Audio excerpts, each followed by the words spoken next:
Alors Nicolas Roy, promo 2006, parcours master entrepreneur à Grenoble.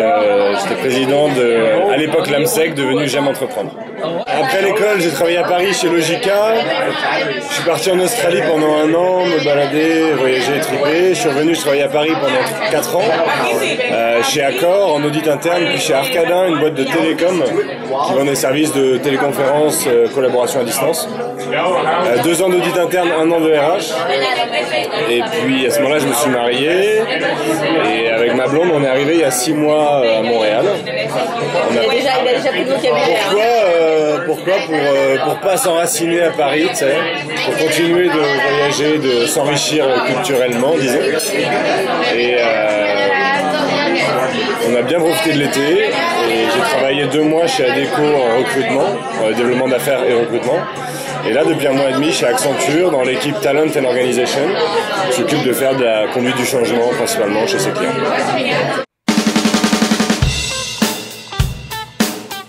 Ancien président de J'aime entreprendre, je recherche aujourd'hui de l'accompagnement sur un projet de création dans le sport. Donc si vous êtes intéressé pour venir faire une étude de marché et m'aider à développer ça, vous m'appelez. Bonjour, je m'appelle Stéphanie. Je suis à Montréal depuis 3 ans, à peu près 3 ans. Moi, je suis pas une vraie EST, j'ai fait ce qu'on appelle du blanchissage de diplôme. J'ai juste fait le master spécialisé achat et logistique industrielle. Vous m'acceptez quand même? Ça dépend de la suite. Tu payes les drinks, quoi. À tantôt, il faut qu'on négocie avec le boulot d'abord. Donc voilà, donc je suis là depuis à peu près 3 ans. Et je travaille aujourd'hui chez Aerodevtech, une compagnie qui travaille dans le domaine de l'aéronautique. Je suis dans les achats, je suis community manager dans les achats. Et voilà. Combien de temps à Montréal? Ça fait combien de temps? Ça fait un peu plus de 3 ans. Et je compte bien y rester bien plus longtemps que ça. On est bien à Montréal, on est bien à Montréal. Voilà. Et je suis David Nataf. Bonjour David. Moi je connaissais une Mallory Nataf à l'époque. Qui montrait sa culotte. C'est ça. Donc moi officiellement j'aurais dû sortir en 97 de Subdeco. Et puis en fin de ma 2e année j'ai fait l'erreur de ne pas aller au partiel. Donc j'ai fait un marchandage avec le père Léo qui m'a dit va voir une année quand même au CEA, travailler à temps plein et puis reviens faire ta 3e année l'année d'après. Donc je suis de la promo 97 et 98.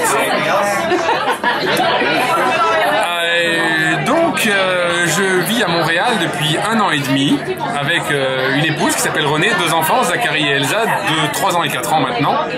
Ma femme est montréalaise, c'est ce qui m'a amené un peu ici, mais d'abord nous avons vécu 10 ans à Tahiti, en Polynésie française.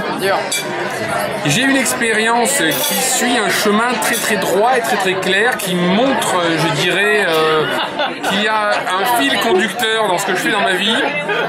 Donc quand je suis sorti de Subdeco, mon premier job a été dans une agence de camionneurs, je refais leur base de données. Ensuite j'ai travaillé pour Proxys Service, je pensais aller dans la high-tech et c'était un sale mainteneur de cambouis d'ordinateurs compacts pourris, Harris Orangis. Je suis parti à Papeete, j'étais enseignant en marketing à l'université de Polynésie française. Puis j'étais directeur d'un hypermarché. Puis j'ai été directeur marketing de la caisse d'épargne à Tahiti. Puis je suis rentré au gouvernement où j'étais chef de cabinet du ministre de l'économie et des finances. Ensuite de ça, donc en novembre 2010, je suis venu ici et j'ai commencé à chercher du travail. Comme il n'y en avait pas, j'ai créé ma propre entreprise. J'ai distribué du Monoi, qui est une huile faite à partir de coco nucifera, importé de Tahiti. J'ai également fait des consultations organisationnelles pour l'implantation de nouveaux sites intranet chez Vidéotron et chez Revenu Québec. Ce qui m'a logiquement, je dirais, amené au job que j'occupe depuis 15 jours, puisque je suis directeur général d'une entreprise agroalimentaire qui fabrique des pitas et des gâteaux et qui importe du hummus au Québec.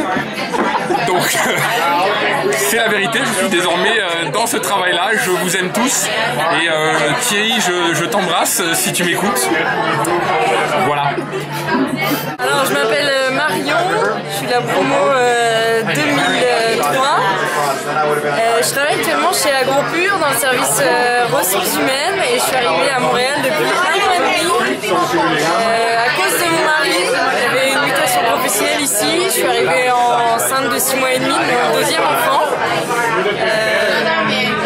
Et ma vie me plaît à Montréal. Jean-Daniel Azuelos, promotion 2004. Je suis à Montréal depuis 5 ans, canadien comme Eric. Et Pas encore canadienne, mais peut-être un jour. c'est spécialiste en gestion du changement et je travaille pour Canadien National, compagnie ferroviaire, et on fait du SAP, donc IT.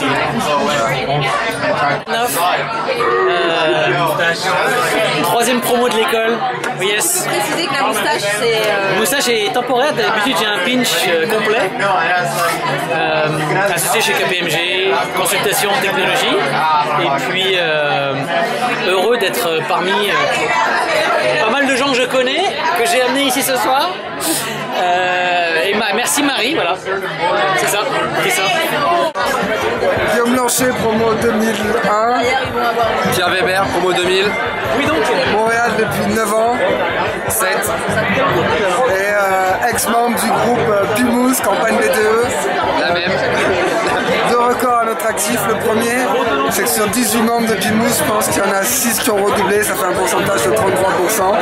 On vous a donné beaucoup d'argent à Grenoble. Et deuxième, je crois que c'est... On est la seule liste B2 à avoir eu en même temps et la MNEF et la SMERA. Voilà. On était vraiment doués. Il y avait un gars qui était en charge de la com, il s'occupait de... C'était quoi? C'était le truc universitaire à Sauce Santé. Il a réussi à choper les deux, à négocier les deux. Quand les deux se sont rencontrés le jour de la campagne, ça a été un scandale. Donc voilà, on a bien rigolé. Au final, on n'a pas gagné, mais c'était mortel.